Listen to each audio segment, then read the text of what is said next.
All right, so I had to ask Sim what this was all about this morning. And every time I say AI, I feel like say A1. So I'm kind of happy that they wrote it out this time. Just think about it like, hi. God, trust me, we'll soon start band with belly. Deepfakes use deep learning artificial intelligence to replace or to,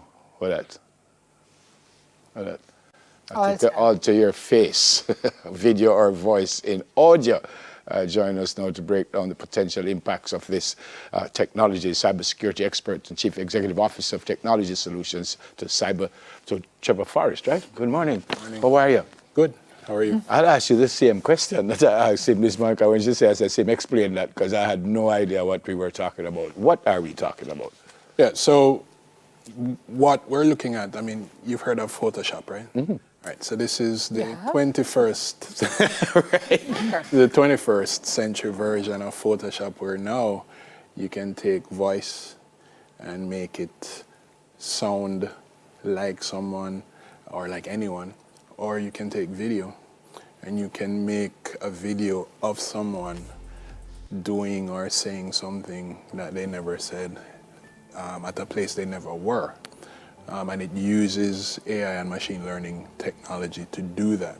And all you really need is a number of images of an individual, or a number of voice takes, probably 10 minutes of uninterrupted voice, and you can synthesize the voice of anyone and place it on any face, or you can take the face of someone and put it on any body and have it say whatever you want. Yeah, I'm going to ask you to speak a little louder for us, but apparently we have a video explaining what you just said, so let's see if this makes it easier for me, because I understand all of them. Always. I'm here the done spots. Always. Let's see this.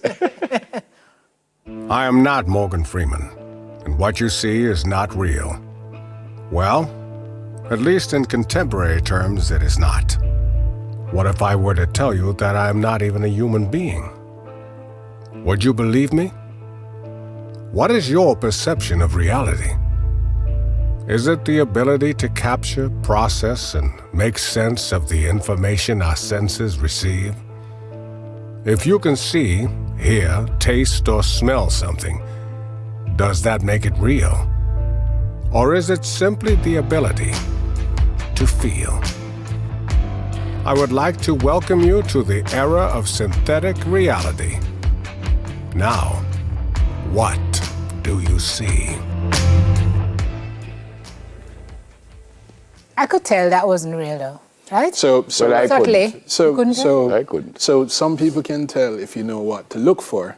I gave a producer that one specifically because it shows two things that allow you to tell whether something is deepfake or not, because it's very difficult, and that's a rudimentary one, believe it or not. That's a basic. Yeah.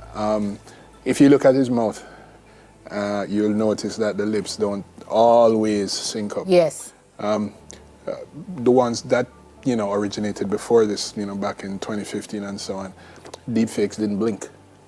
Oh. But this one is blinking and so on. So what you can do now is contemplate Neville like that, saying something that he never said. Simone saying something, or even, and this is where a lot of the concern is now, public figures, because public figures, their images are out there a lot. Yeah, all you need is the images, and their voices are out voices. there a lot.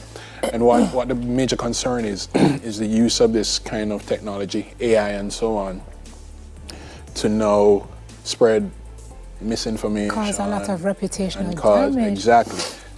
So this is a major concern about what this kind of technology can do, how it works, and because it is now available to more people, because in the past it's only companies that had resources to software platforms and so on to do this. So we started doing this. Why though, Trevor?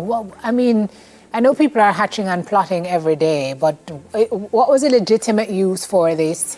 So one of the uses was in the movie industry, where perhaps you wanted to bring an actor back. So there was liberal use of this in Star Wars. Where you have an actor is old, They don't look the same, but you want to bring them back into a scene looking the way they looked in the 70s. See. So CGI would use that technology to then insert the person. But like we do, we just take it and But the technology itself then becomes accessible. How easy is it for the average Joe to do something like this? Or is it easy at all? The technology is now commercially available.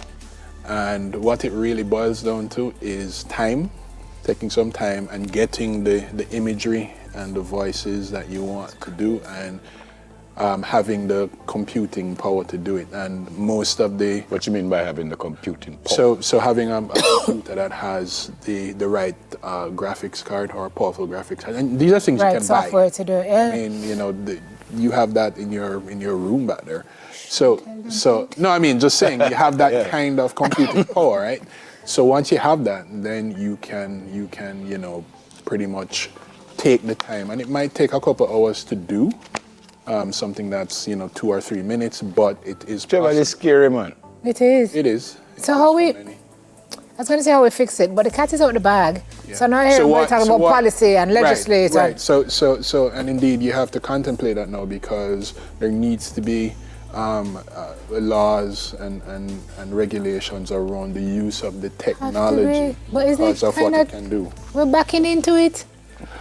We're not the only ones, you know, because globally this is a thing. So, and I know the government is actively looking at forming, you know, a task force to look at the pros and cons of artificial intelligence.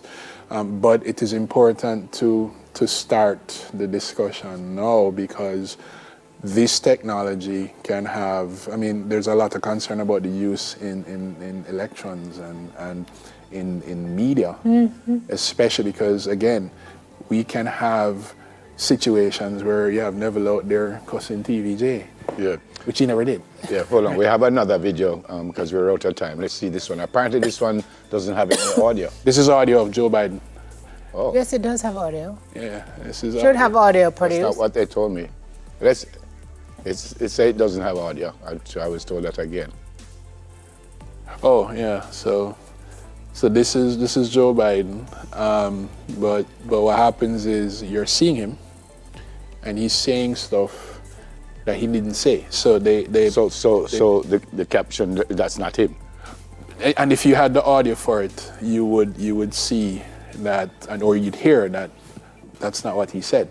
But when you're watching it, there's nothing that you could tell that scary. He didn't scary. Say. So now contemplate other public officials, local ones, being manipulated. So in that now way. you watch everything with a grain of. You have to verify. It's incredible because I keep saying that the internet and stuff and cell phone is just the greatest inventions ever. It is, you know, but it's. But it comes with a lot of responsibility, and as such, you have to have, you know, rules. Yeah, man. AKA laws. Thanks, Trevor. Around that. Thanks for coming. Good to see you. Blessed to see you. Cybersecurity expert and Chief Executive Officer of Technology Solutions, Mr. Trevor Forrest. All right, after the break, everybody, we're talking about tax reform. Attorney at law Jonathan Morgan is here for that. Soon come.